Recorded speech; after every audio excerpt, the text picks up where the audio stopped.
Hemos avanzado en la exposición de esta epístola. Damos gracias al Señor por tener la libertad de poder exponer la Escritura versículo a versículo de una forma expositiva, entendiendo que el poder está en la palabra de Dios. Amén. ¿Lo tiene? Amén. Primera de Juan, capítulo 3, versículo 10. Dice: en esto se manifiestan los hijos de Dios y los hijos del diablo. Todo aquel que no hace justicia y que no ama a su hermano no es de Dios. Porque este es el mensaje que habéis oído desde el principio, que nos amemos los unos a los otros. No como Caín, que era del maligno y mató a su hermano. ¿Por qué causa le mató? Porque sus obras eran malas y las de su hermano justas. Hermanos míos, no os extrañéis si el mundo os aborrece. Nosotros sabemos que hemos pasado de muerte a vida en que amamos a los hermanos. El que no ama a su hermano permanece en la muerte. Todo aquel que aborrece a su hermano es homicida, y sabéis que ningún homicida tiene vida eterna permanente en él. En esto hemos conocido el amor, en que Él puso su vida por nosotros. También nosotros debemos poner nuestras vidas por los hermanos. Pero el que tiene bienes de este mundo y ve a su hermano tener necesidad y cierra contra él su corazón, ¿cómo mora el amor de Dios en él? Hijitos míos, no amemos de palabra ni de lengua, sino de hecho y en verdad. Padre, gracias te damos por esta tu palabra y nos acercamos a ti con corazones llenos de humildad y llenos de agradecimiento. Buscamos, Señor, tu presencia en medio de este momento para que tú nos ayudes, Señor, ilumines nuestro entendimiento en la reflexión y en la enseñanza de este texto. Pero te damos gracias por esta oportunidad que tú nos das de poder reunirnos como tu pueblo para escuchar tu palabra, Señor, y aprender de ella. Te ruego, te pido, Señor, que tu Espíritu Santo nos guíe, mientras que podamos sumergirnos en este profundo mensaje que tiene que ver con el amor fraternal que tú nos has dejado en tu palabra. Abre nuestros corazones, nuestras mentes para recibir tu verdad. Y que podamos comprender el gran privilegio que tenemos de ser llamados hijos tuyos, Señor, para que podamos vivir responsablemente en justicia y en amor. Ayúdanos. Ayúdanos, Señor, a ver cómo el amor a nuestros hermanos es una evidencia de haber nacido de nuevo. Te pedimos también que remuevas cualquier obstáculo, cualquier distracción del medio de nosotros, Señor, y que puedas darnos un espíritu de humildad y disposición para poder servir a nuestros hermanos, siguiendo el ejemplo de nuestro Señor Jesucristo. Gracias, Señor. Manifiéstate poderosamente en medio de nosotros, Señor. Esta es tu iglesia, esta es tu reunión. En el nombre de Cristo oramos. Amén y amén. Amén. Usted desea tomar su asiento, puede hacerlo. Como decía en un principio, hemos estado exponiendo esta carta versículo a versículo. Es una carta maravillosa, siempre recomendable para aquellas personas que intentan entender cómo se ve un creyente, cuáles deben ser nuestras características como verdaderos creyentes. Y Juan no da vueltas, o sea, pone todo blanco sobre negro, es bastante claro y directo en cuanto a cuáles deben ser nuestros frutos y la evidencia de un nuevo nacimiento. Pero antes de entrar a nuestro texto, me gustaría que podamos hacer un breve repaso del capítulo 3, porque comienza en el versículo 1 llamándonos a que podamos mirar, ¿sí? a que nos asombremos. El apóstol Juan empieza este capítulo llamándonos al asombro, a que podamos comprender y maravillarnos, no solamente que el Señor nos ha amado, sino cómo nos ha amado. La profundidad de su amor, la amplitud de su gracia. la profundidad de su misericordia. El Señor nos ha salvado, pero mirad cómo nos ha salvado. Y no solamente ha perdonado Él nuestros pecados, no solamente ha hecho justicia en la vida de nuestro Señor Jesucristo, sino también que nos ha adoptado como sus hijos. Siendo nosotros sus enemigos, Él nos ha adoptado. Y no solamente nos ha adoptado, Él nos ha invitado a su mesa y Él nos sirve y Él nos sustenta, Él nos alimenta. Mirad cómo nos ha amado el Padre.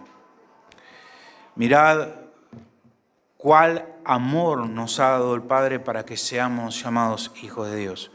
Y claro que es un privilegio, por supuesto que es un privilegio ser llamados hijos de Dios. Y por supuesto que es por su gracia, porque en verdad, hermanos, muchas veces nosotros vivimos de forma que no reflejamos esta realidad en que somos hijos de Dios, pero lo somos. Dice el versículo 2, ahora somos hijos de Dios. Somos hijos de Dios aquí y ahora. Somos hijos de Dios y eso es extraordinario. El hecho de ser sus hijos es maravilloso, pero Juan nos dice aquí que esto solamente es el principio. El Señor comenzó la buena obra en nosotros y la va a concluir, porque dice que finalmente seremos semejantes a Él cuando nuestro Señor Jesucristo venga. Le veremos y seremos semejantes a Él. Y esto obviamente no nos debe llevar a la pasividad, a decir, ok, ya soy salvo, soy hijo de Dios, entonces me caigo en la pereza. No. Si hay alguna persona que dice, porque soy salvo, entonces esto me va a llevar a no ser responsable en cuanto a mi vida como creyente, a practicar el pecado, bueno, eso es una evidencia que no somos hijos de Dios, porque el ser hechos hijos de Dios nos lleva a andar en justicia. Y eso es lo que nos dice Juan. Debe haber evidencia de ese nuevo nacimiento. Versículo 3 dice, y todo aquel que tiene esta esperanza en Él, entonces, ¿qué ocurre? ¿Se echa al abandono? No, se purifica a sí mismo como Él es puro. Y Juan tiene una razón específica de hablarnos acerca de la venida de Cristo, no solamente de nuestro estado actual, que hemos sido hechos hijos de Dios, sino que nos habla de la venida de Cristo precisamente porque esto debe motivarnos a buenas obras. No solamente es algo que afecta a nuestro presente, sino que debe afectar que no solamente afecta a nuestro futuro, sino también que debe afectar nuestro presente, el cómo andamos, el cómo nos conducimos.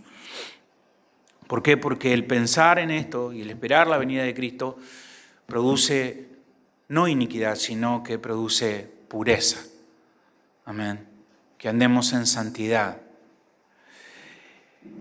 Y esto es no por nuestras capacidades, sino dice en el versículo 9 que esto es por el Espíritu Santo que nos capacita para que podamos vivir una vida que le agrade. Y dice el versículo 9, todo aquel que es nacido de Dios no practica el pecado, porque la simiente de Dios, o sea, el Espíritu Santo que vive en nosotros, permanece en él y no puede pecar. ¿Por qué? Bueno, porque es una nueva criatura, porque ha nacido de Dios. Y este nuevo nacimiento, dice el versículo 10, que se manifiesta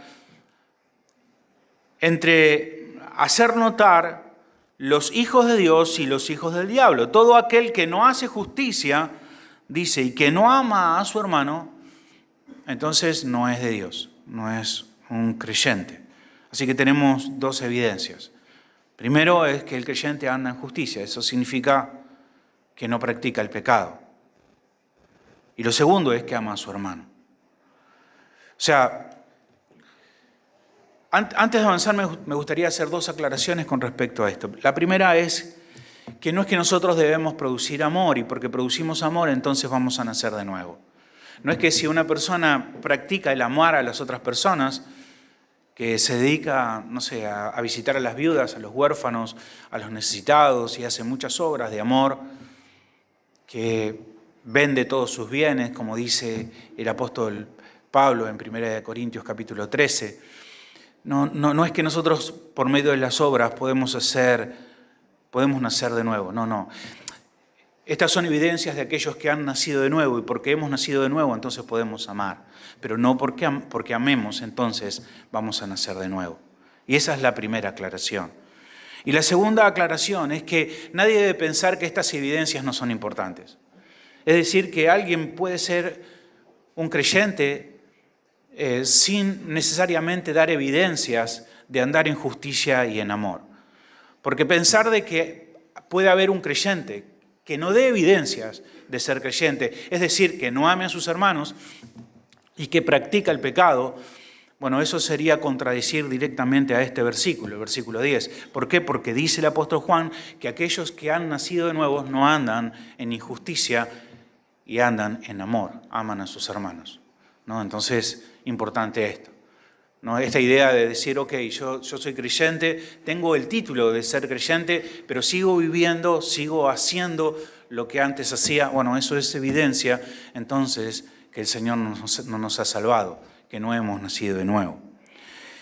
Y por supuesto que esto debe llevarnos a cada uno de nosotros a un autoexamen, a meditar acerca de nuestras vidas, a ver si realmente hay evidencia de que hemos nacido de nuevo.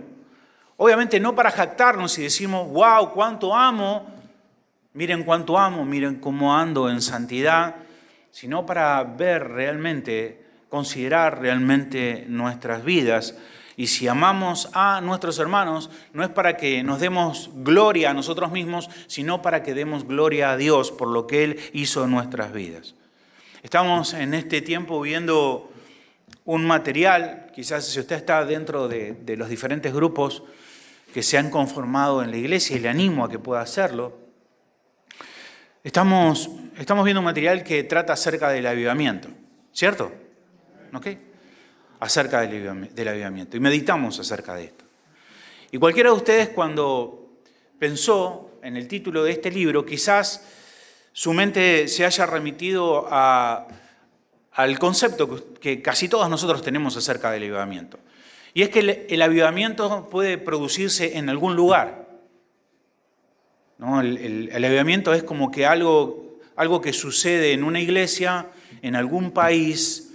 Dios está haciendo o está generando un avivamiento. No hace mucho tiempo, no sé si usted pudo saber de esto, pero algunos decían que había ocurrido un avivamiento en una universidad en los Estados Unidos, en la Universidad de Asbury. ¿Escuchó acerca de eso? ¿Sí? Parece ser que en una reunión como esta, las personas comenzaron a orar y cayó allí una especie de avivamiento y las personas no regresaron a sus casas. Llegaron allí, el culto no terminó. No se saludaron y volvieron a sus casas, sino que se quedaron ahí por días, ¿sí? Y todas las personas comenzaron a decir que eso era un avivamiento. Y fueron muchas personas hacia ese lugar a buscar ese avivamiento. Porque esa es la idea que nosotros tenemos del avivamiento, como algo que ocurre fuera de nosotros. Una persona que imparte el avivamiento, las personas viajan a distintos lugares para ser avivados y para llevar ese avivamiento a otros lugares. Ese es el concepto del avivamiento que muchas personas tienen en sus mentes. Pero no es como lo describe las Escrituras. El avivamiento tiene que ver con algo que nosotros examinamos de nuestras propias vidas. Y cuando leemos ese libro nos damos cuenta que el libro nos lleva, como la Biblia nos lleva a examinar nuestro carácter, nuestras actitudes, si somos humildes, si andamos en justicia. Porque el avivamiento tiene que ver con examinarnos a nosotros mismos, con entender que necesitamos del Señor y con despertar un profundo hambre por la palabra del Señor y por andar en obediencia a Él. Ahora, la pregunta que nosotros nos podemos hacer con respecto a la justicia y con respecto al andar en justicia Y con respecto al andar en amor, es que si es que podemos andar solo en amor y no en justicia, o andar en justicia y no en amor. Es decir, que puedo ser muy amoroso, pero bastante pecador, o bastante o inconverso, por decirlo de alguna manera, o puedo ser una persona que anda en justicia, que soy recto en mi vida moral, pero que no amo a los hermanos. ¿Puede ser esto así? La Biblia describe a un creyente como alguien que puede solamente andar en justicia, pero no en amor, o andar en amor, pero no en justicia. Bueno, no. No, la Biblia no dice, o sea, ustedes se dieron cuenta que dice todo aquel que no hace justicia y que no ama a su hermano no es de Dios. No es que hay todo aquel que hace justicia, punto y aparte, y el que anda en amor, entonces, no, las dos cosas están unidas entre sí. Es como el poxipol, ¿vio? Que tiene parte A y parte B, ¿sí? O sea, es poxipol cuando unimos las dos partes y entonces pega y funciona. Es como las dos caras de una moneda. O sea, una moneda tiene dos caras, pero no son dos monedas. Es una sola moneda, pero esa moneda tiene dos facetas, dos caras. Así entonces son las evidencias del nuevo nacimiento en una persona. Una persona debe andar en justicia y debe andar también en amor. Y cuando digo en justicia no estoy hablando de legalismo, porque muchas veces piensan las personas que andar en justicia es ser un legalista. Que andar en justicia tiene que ver cómo me visto, con lo que hago. No, eso no es andar en justicia, eso es andar en legalismo. Y cuando pensaba esto recordaba una historia que no hace mucho veíamos en el seminario, que está en el libro de Jueces, en el capítulo 19, en el capítulo 20, que nos cuenta la historia del levita y su concubina. Es una historia terrible, trágica. No sé si usted la conoce. El levita termina despedazando a su esposa y enviando un pedazo de su concubina a las distintas tribus de Israel.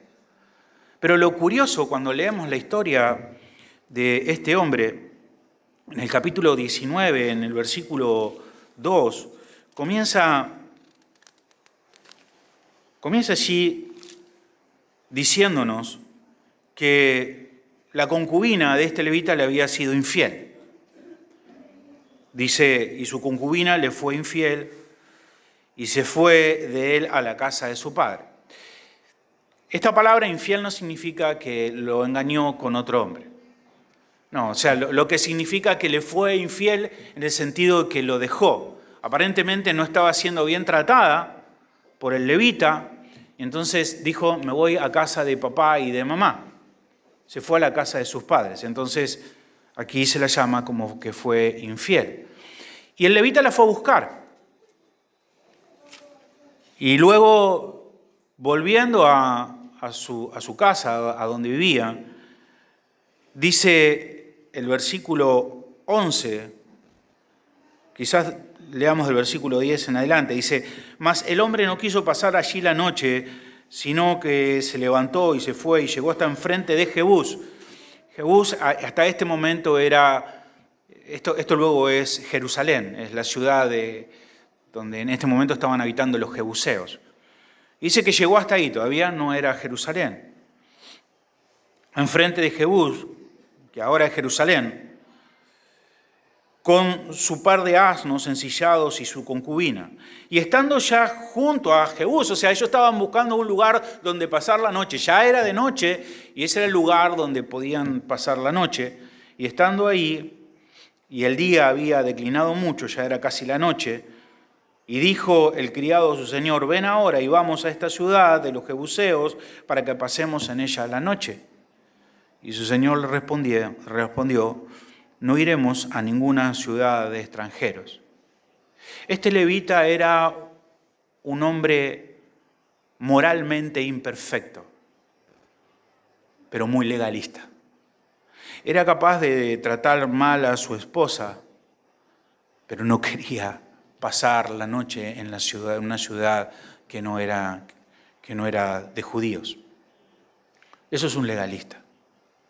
Pero no estamos hablando de legalistas. Estamos hablando de andar en justicia en cuanto vivimos en una santificación progresiva, que peleamos contra el pecado, que no practicamos el pecado. Entonces, la Biblia en ningún lugar nos dice que una persona puede ser una persona amorosa y no andar en justicia. Cuando dejaste de amar a los hermanos, entonces dejaste de andar en justicia, porque amar a los hermanos es un mandamiento. Y es un mandamiento que hemos recibido del Señor. Y eso es lo que vamos a ver aquí adelante. Ahora, ¿por qué? Ya hemos hablado acerca del andar en justicia en versículos anteriores, pero me gustaría que nos podamos detener en por qué el apóstol Juan dice que el que no ama a sus hermanos entonces no es un creyente. Y esto es algo que debería llamarnos fuertemente a la reflexión. Y preguntarnos si realmente estamos amando de una forma bíblica a nuestros hermanos. Y creo que Juan nos va a dar mucha claridad con respecto a esto. ¿Por qué? ¿Por qué el que no ama a la iglesia, el que no ama a los hermanos no es un creyente? Porque el amar a los hermanos viene dentro del pack del cristianismo. Y Juan está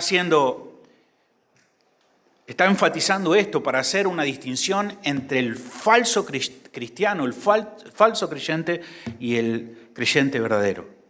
Los falsos están interesados, y estoy hablando de los falsos maestros, los que Juan llama los anticristos. Ellos están interesados en sus disputas, ellos están interesados en sus conclusiones, ellos están interesados en confundir, en tratar de llevar a las personas de la iglesia la iglesia a que ellos pertenecían, a desviarlos de la fe. Ellos es lo que están tratando de hacer. No les interesan los hermanos, no les interesan sus vidas, les está interesando simplemente ganar sus puntos, sus pequeñas batallas, establecer sus pequeños reinos. Y entiendo que Juan está marcando esto para que nosotros nos demos cuenta que aunque una persona pueda llegar a tener razón, pero si no tiene amor con lo que está haciendo, entonces está totalmente equivocado. Y permítame hacer una advertencia acerca de los movimientos de sana doctrina, que no tienen que ver con los falsos. Pero yo no comparto con muchos de estos movimientos de sana doctrina las descalificaciones que hacen hacia sus hermanos. Están muchas veces llenos de inmadurez, porque muchos de ellos son jóvenes. Son personas inmaduras, llenas de arrogancia.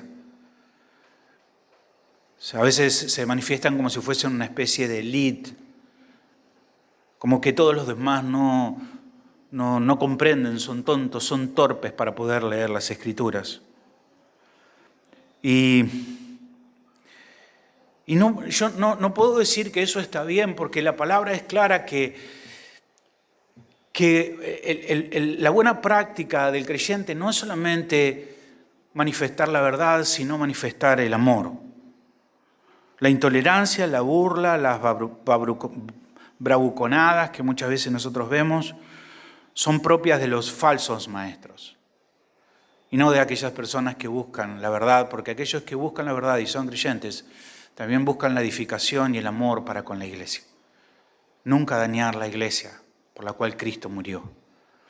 Así que no digo que no sea importante defender la sana doctrina, pero nosotros no discutimos con los hermanos, no peleamos con los hermanos, peleamos con los falsos, pero no con los hermanos.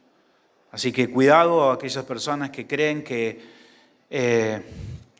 en aras de la verdad pueden causar daño a la iglesia. Y esto es algo que obviamente la Escritura condena. Porque el amor es la base del cristianismo. Y es parte de las enseñanzas principales que cada uno de nosotros hemos recibido como verdaderos creyentes. Y Juan lo define como algo que nosotros escuchamos desde el principio.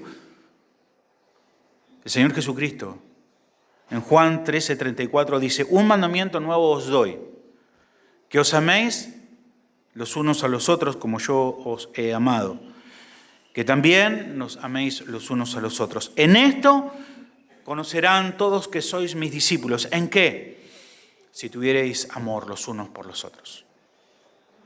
Si no hay amor entre los hermanos, entonces no hay verdadero cristianismo. Si no hay amor entre nosotros, entonces no somos una verdadera iglesia. Somos un grupo de personas que se reúnen, como hay muchos grupos que se reúnen en distintos lugares y por diversas razones. Pero si hay algo que nos ha llevado aquí a congregarnos, es porque hay amor de unos a otros. La iglesia debe estar continuamente reformándose. La iglesia reformada se reforma constantemente. Pero la idea de reformarnos no implica que debemos modernizarnos. La idea de que debemos sacar cosas, modernizar, hacer totalmente distinto nuestra liturgia. No tiene que ver con eso. Reformar significa que debemos constantemente considerar la palabra de Dios y ajustarnos lo más posible al Evangelio, a las Escrituras. Que constantemente como iglesia estemos considerando cuáles son nuestras prácticas y nuestras motivaciones para volver a las Escrituras. Y si de alguna manera en nuestro andar como iglesia hemos perdido de vista la importancia del amor, es un momento en que nosotros debemos reflexionar acerca de esto. Pero debemos reconocer que resulta imposible decir que yo ando en justicia, o sea, que estoy obedeciendo los mandamientos y no amo. Eso es imposible. ¿Por qué? Porque el amar a mis hermanos es un mandamiento. Y si quebranto ese mandamiento, entonces no puedo decir que estoy andando en justicia. En el mismo momento, como decía antes, que dejo de amar a mi hermano, entonces es en ese mismo momento que he dejado de andar en justicia. Así que el amar a mi hermano y el andar en justicia son dependientes unos de otros. ¿Amén? Amén. Yo ando en justicia y ando en justicia porque ando en amor y ando en amor porque ando en justicia. Versículo 11. Porque este es el mensaje que habéis oído desde el principio, que nos amemos los unos a los otros. Y luego que Juan hizo una descripción de lo que es un creyente, ahora nos va a hacer la descripción de aquel que no es un creyente. Juan nos habló acerca de cómo se ven los hijos de Dios, ahora nos va a mostrar cómo se ven los hijos del maligno, los hijos de Satanás. Y el versículo 12 nos va a hablar de Caín. Y dice, no como Caín, que era del maligno. Caín era del maligno. ¿Y qué hizo? Mató a su hermano. ¿Y por qué causa mató a su hermano? Bueno, porque sus obras eran malas. O sea, Caín no andaba en buenas obras, Caín no andaba en justicia y no amó a su hermano. No lo amó, mató a su hermano. ¿Por qué? Porque las obras de su hermano eran justas y no las de él. Porque Caín no andaba en justicia, entonces no brotó amor de él hacia su hermano. Lo que brotó fue odio, brotó envidia y brotó muerte. Eso es lo que se encontró en el corazón de Caín. Pero no era que porque él no amaba a su hermano, entonces no andaba en justicia. No andaba en justicia porque desde el principio Caín no era un hijo de Dios, sino que era un hijo de Satanás, era hijo del maligno, y por eso no andaba en justicia. Versículo 44 de Juan, capítulo 8, dice, vosotros sois de vuestro padre el diablo. Y entonces porque sois de vuestro padre el diablo, los deseos de vuestro padre queréis hacer. Él ha sido homicida desde el principio y no ha permanecido en la verdad porque no hay verdad en él. Esto es de Satanás. Caín, antes de matar a su hermano, ya era del maligno y por eso no andaba en justicia. Versículo 13, hermanos míos, no os extrañéis si el mundo os aborrece. Esto es curioso porque en medio de toda esta exposición que está haciendo Juan, dice, hermanos, parece que algunos de ustedes están sorprendidos de que el mundo no te ama, de que el mundo no te acepta, de que el mundo te aborrece. Quizás alguno quizás esté apenado de pensar que a partir de que ha comenzado a congregarse, a partir de que Dios ha comenzado a transformar sus actitudes, su comportamiento, entonces no encuentra cabida en el mundo. Parece ser que el encontrarnos ahora como extraños en el mundo, el no podernos reír de lo que las personas se ríen, el no poder compartir lo que las personas comparten, parece ser que hemos perdido una parte de nuestro ser, una parte de nuestra identidad, una parte de nuestro gozo que se ha quedado en el mundo. Y ahora hay tristeza porque ya no somos las personas que somos antes. Y decimos, ese mundo que nos amaba ahora parece aborrecernos. Y para muchas personas puede ser esto una sorpresa. Te sorprende. Te sorprende ya no sentirte cómodo donde te sentías cómodo. Te sorprende que el lugar al cual llamabas tu lugar ya no lo sientes tu lugar. Y parece ser que Juan entiende esto de los hermanos y le dicen, hermanos, esto no debería sorprenderles. Debería sorprenderles a ustedes si todavía ustedes van al lugar de donde han salido y se sienten de la misma manera. Si aquellas personas de las cuales ustedes salieron, sus amigos, todavía festejan aquellas cosas que ustedes dicen, aquellas cosas que ustedes comparten. Si eres un creyente, mi hermano, si eres un creyente, el lugar que tú tenías en el mundo ya no es tu lugar. Y claro, vos podrías pensar, pero yo no vine a la iglesia a buscar enemigos. Yo pensé que cuando venía a la iglesia iba a sumar más amigos, que iba a tener mis amigos del mundo y ahora iba a tener mis amigos de la iglesia. No quería encontrarme en una situación de decir, bueno, ahora resulta que yo no sabía y Satanás es mi enemigo. Pero no te sorprendas, Satanás nunca fue tu amigo. El mundo nunca fue tu amigo. Satanás siempre fue tu enemigo. Aunque no fueras hijo de Dios. Satanás siempre quiso destruirte. Satanás siempre quiso destruir tu familia. Satanás siempre quiso destruir tu vida porque él odia la obra de Dios. Pero ahora eres parte de la familia de Dios. Y no debes sorprenderte que el mundo te aborrezca, porque esto es desde el principio. Desde Caín y Abel, la injusticia está contra la justicia. El pecado está contra la santidad. Eso fue y será desde el principio y siempre ocurrirá en este mundo hasta que el Señor venga a buscarnos. No te sorprendas. Y Juan es en el único versículo que se dirige a su audiencia como hermanos. Hermanos. Se pone a su nivel y le dice hermanos. ¿Por qué? Porque Juan sabe lo que es ser aborrecido, perseguido por ser un cristiano. En esto estamos juntos, dice Juan. El mundo nos aborrece. No busquemos la complacencia del mundo. No te sorprendas de esto. El mundo nos va a aborrecer porque ha aborrecido a Cristo.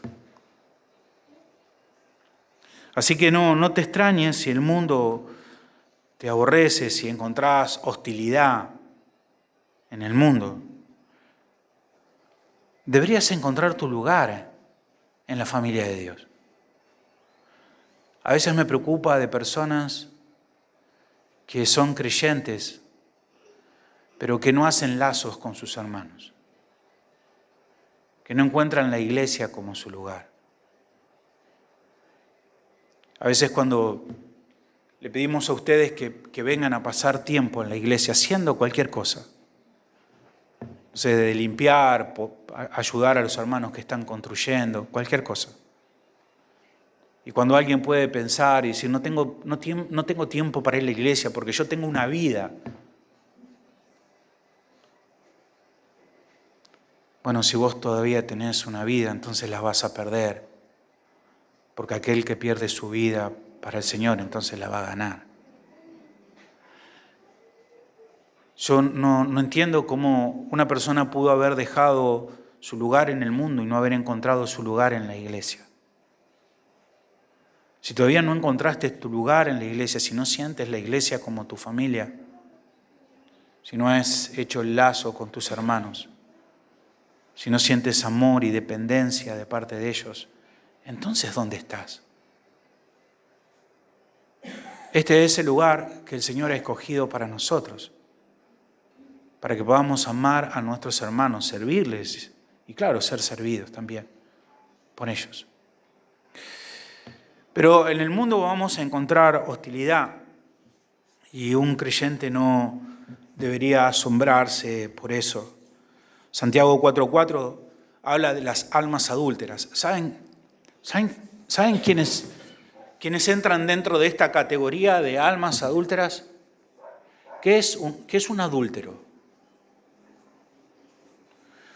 Un adúltero es aquel que tiene su corazón dividido, que tiene dos amores. Un alma adúltera es un alma que tiene dos amores. Oh almas adúlteras, ¿no sabéis que la amistad del mundo es enemistad contra Dios? Cualquiera pues que quiera ser amigo del mundo se constituye en enemigo de Dios. Nunca el sistema se ha llamado como mundo, ¿sí? Cuando aquí habla de la palabra cosmos, la palabra mundo, no está hablando del mundo en sí, de las praderas, de los horizontes, no está hablando de ese mundo, está hablando del sistema de este mundo. Así que no debemos asombrarnos de recibir odio de este mundo. Versículo 14. Juan dice, nosotros sabemos que hemos pasado de muerte a vida. O sea, nosotros sabemos algo que el mundo no sabe. Nosotros sabemos que hemos pasado de muerte a vida. ¿Y por qué sabemos que hemos pasado de muerte a vida? ¿Por qué sabemos? ¿Por qué sabes que has pasado de muerte a vida? ¿Por qué? Versículo 14. ¿Por qué? ¿Qué dice? ¿Qué hacemos? ¡Wow! O sea que amar a los hermanos es una evidencia de haber pasado de muerte a vida. Esta es una tremenda exhortación para examinar nuestros corazones y ver si realmente en nuestro corazón hay amor por nuestros hermanos. Porque si no hay amor por nuestros hermanos, entonces no hemos nacido de nuevo. Nosotros hemos nacido de nuevo, hemos pasado de muerte a vida porque amamos a nuestros hermanos. El amor hacia nuestros hermanos es una evidencia que hemos nacido de nuevo. Pero vuelvo con esto. El amor no es la causa del nuevo nacimiento. ¿Se entiende, no? Cómo amo a los hermanos. Y voy a tratar de hacer todo lo posible para mostrar mi amor hacia los hermanos. Para que mi amor por los hermanos sea evidente, sea visible por otras personas. Entonces, si yo hago muchas cosas de amor hacia mis hermanos, entonces voy a mostrar que he nacido de nuevo. No significa eso. No dice que amar a nuestros hermanos nos va a hacer nacer de nuevo. Dice que por haber nacido de nuevo, entonces amamos a nuestros hermanos. Es una consecuencia, es una evidencia de que hemos nacido de nuevo. O sea que a veces me cuesta mucho pensar de personas que son totalmente individualistas, personas que no tienen necesidad de congregarse, de estar en relación con sus hermanos, que puedan decir realmente que son hijos de Dios. Porque para amar a mis hermanos, entonces necesito estar con ellos. Si amo a mis hermanos, tengo la necesidad de estar con mis hermanos. Y no son los que he elegido, son los que el Señor me ha dado, ¿no? Los fáciles y los difíciles. Amén. Todos ellos. Pero sabemos que hemos nacido de nuevo entonces porque amamos a nuestros hermanos y la ausencia de este amor fraternal nos muestra que todavía estamos muertos en nuestros delitos y pecados. Versículo 15. Todo aquel que aborrece a su hermano es homicida. Esto está conectado con el versículo 12. Cuando Juan nos habla acerca de Caín, Caín es un homicida y este homicida, ¿qué es lo que hace con su hermano? Lo mata. Y ahora aquí en el versículo 15 nos dice Juan que todo aquel que aborrece a su hermano es un homicida, como Caín. Caín. Pero ¿saben qué? Sabéis que ningún homicida tiene vida eterna permanente en él. Esto para decirnos que cualquiera que aborrezca a su hermano, o sea, cualquiera que no ame a su hermano, es igual que Caín, que es un homicida, que es hijo de Satanás, que no es un creyente. El aborrecimiento aquí lo compara con el asesinato. El odiar, el no preferir a un hermano, el aborrecer a un hermano, nos pone en la categoría de asesinato. O sea, si nosotros pensamos en el amor y en el odio, y pensamos en la esfera del amor y todo lo que compone el amor, y cuando pensamos en el odio y todo lo que compone el odio, el aborrecimiento es parte de la esfera del odio. Está dentro de la familia del odio. De aquellas personas que son impulsadas a odiar, a la intolerancia, al aborrecimiento. Lo que propulsa esa, la fuente que propulsa eso, es satánica. Y Juan agrega, dice, ustedes saben, no necesitamos hacer una investigación, ustedes saben, es evidente que quien es motivado a aborrecer a su hermano, esa persona no tiene vida eterna. Bueno, ¿cuál es mi impulso? ¿Cuál es mi deseo para con mi hermano? Mi deseo es de tolerancia, mi deseo es de perdón, mi deseo es de vincularme. ¿Cuál es mi deseo? ¿Cuál es tu deseo? ¿Hace cuánto tiempo estás aquí en la iglesia? ¿Hace cuánto tiempo estás? ¿Con cuántas personas te vinculas en la iglesia? ¿Qué sabes del hermano? ¿Qué sabes del hermano que estuvo internado durante esta semana, el hermano Luis? ¿Qué sabes sobre la hermana Irma, que está hospitalizada en Bolivia porque se quebró en varias partes de su cuerpo? Seguramente estás en los grupos donde difunden las necesidades de tus hermanos para poder estar orando por tus hermanos. Seguramente sabrás de la hermana Adriana, que en esta semana perdió a su papá y que está pasando por un tiempo de duelo. ¿Lo sabes? ¿Lo sabes? ¿O no lo sabes? Y si no lo sabes, qué rara forma tienes de amar a tus hermanos. Qué rara forma. Porque amar a los hermanos es algo que debe venir en nuestra condición de ser cristiano. No necesitamos hacer una investigación. Ustedes saben que aquel que está motivado por, hasta diría la indiferencia a los hermanos, no tiene vida eterna.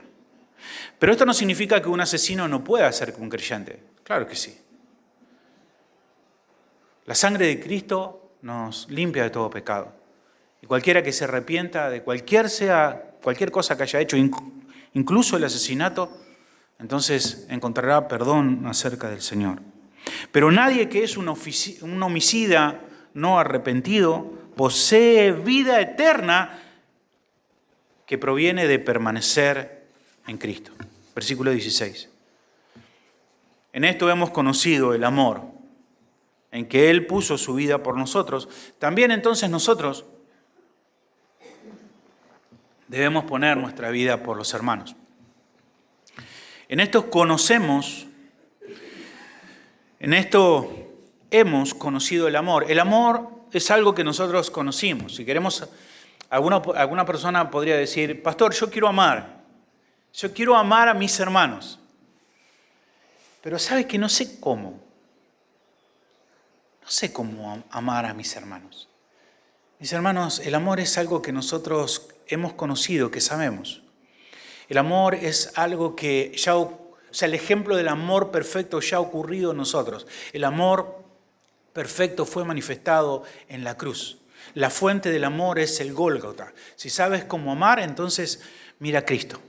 Él entregó su vida por nosotros. Y eso es lo que nosotros debemos hacer, es dar la vida por nuestros hermanos, es disponernos, es tener la disposición para con nuestros hermanos. De esa forma debemos amar. De esa forma. Si la vida es lo más precioso que una persona pueda tener, si nuestra vida es lo más precioso que tenemos, bueno, Cristo entregó su vida y nosotros debemos estar dispuestos a hacer lo mismo. Entregar nuestro tiempo, estar dispuestos a servir a nuestros hermanos y hacerlo obviamente de una forma práctica. O sea, no estamos hablando de un amor romántico, cuánto amo a mis hermanos, sino es cuánto sirvo a mis hermanos. El amor es algo que se expresa en acciones, no en palabras. El concepto del amor que muchas personas tienen es distinto al amor que es descrito en las Escrituras. Y por eso necesita aclarar nuevamente acá Juan en el versículo 17, hablándonos acerca de que el amor implica no solamente estar dispuesto al tiempo, sino también amar a través de lo que tenemos. Por eso dice que el que tiene bienes de este mundo y ve a su hermano tener necesidad y cierra su corazón, ¿cómo mora el amor de Dios en él? Lo que hacemos con nuestro dinero habla mucho de nuestro amor. A veces cuando leemos la parábola del buen samaritano, esta historia que nos cuenta el Señor Jesucristo de un samaritano que socorre a su prójimo, muchos sacan muchas conclusiones acerca de esa parábola, pero la parábola enseña una sola cosa. Y es que nuestro prójimo es aquel que está en nuestro camino. Todo aquel que está en nuestro camino es nuestro prójimo. ¿Y cómo debemos actuar ante la necesidad de nuestro prójimo? Lo mismo, de igual manera que lo hizo el buen samaritano. Metió su mano en el bolsillo y cubrió sus gastos, sus necesidades. Si yo amo a mi iglesia, entonces yo voy a soportar los gastos de mi iglesia. Si amo a mi hermano, entonces, si tiene necesidad mi hermano y yo puedo suplir la necesidad de mi hermano y cierro mi corazón, no puedo considerarme un creyente. Cuando pensaba esto y pensaba, ya son muchos años de nuestra iglesia, muchos años. La iglesia no comenzó en este lugar, la iglesia comenzó a unas cuadras de este lugar. Y éramos muy poquitos, era mi familia y empezamos a evangelizar y empezaron a venir algunos vecinos de la iglesia. Y recuerdo que a lo largo de la historia de la iglesia hubo muchas necesidades materiales. Muchas necesidades. Y en una oportunidad, estoy tratando de ser cuidadoso con mis palabras porque no quiero ser autorreferencial, ni quiero que de alguna manera usted pueda pensar, cuánto amor tiene el pastor. No, he visto muchos hermanos que han sido muy generosos con la iglesia. Pero recuerdo en una ocasión que teníamos ahorrado en casa, habíamos ahorrado durante mucho tiempo, O sea, hubo tiempos donde nosotros económicamente estuvimos muy bien, y cuando comenzamos a servir al Señor pasamos tiempos muy difíciles, muy difíciles. Y a lo largo del tiempo, a lo largo de los años, habíamos ahorrado un dinero que estaba destinado para poder hacer los muebles de la cocina de casa. Pero hubo una necesidad en la iglesia. Y recuerdo que le pregunté a mi esposa, ¿qué hacemos? Y bendito sea el Señor por la esposa que me dio. Es muy difícil servir al Señor si tu esposa no te acompaña. Es muy difícil. Y ella me dijo, lo que tenemos es de la iglesia. ¿Amén? Y si vos ves la necesidad de los hermanos y cerrás tu corazón, y no estoy diciendo que le quites el pan de la boca a tus hijos, porque eso es una advertencia. No, eso no se hace. Nuestra prioridad es nuestra familia, nuestros hijos. Amén. Pero si vos tenés, o si tenés algo que pensás es para vos y ves una necesidad y no sos capaz de abrir tu corazón y compartirlo, entonces deberías considerar si realmente sos un creyente. Y deberíamos estar sabiendo las necesidades de nuestros hermanos. Deberíamos estar preocupados por saber y en qué podemos colaborar y qué podemos hacer. Porque eso habla de lo que el Señor hizo en nuestros corazones. Y dice el versículo 18, hijitos míos, no amemos de palabra ni de lengua, sino de hecho y de verdad. El amor verdadero se muestra en acciones, en lo que hacemos. Ahí realmente podemos ver las lealtades de las personas. Pero quiera que el Señor pueda hoy, a través de su palabra, hacernos considerar nuestro andar como creyente. Y entender que no puedo yo considerarme un creyente simplemente con pensar que soy de sana doctrina. Ok, ando en la verdad, pero si no ando en el amor, es lo mismo que esté con los falsos. Es lo mismo, es igual. Es igual. Hermanos, hemos sido llamados a amarnos unos a otros. Eso es el cristianismo. Eso es el cristianismo. Somos un cuerpo. Somos una familia. Eso es lo que somos. Y eso es lo que nos recuerda estos pasajes. Oramos. Padre, te damos gracias por tu palabra que nos guía, Señor, y que hoy, Señor, podemos reflexionar en el significado del amor hacia nuestros hermanos.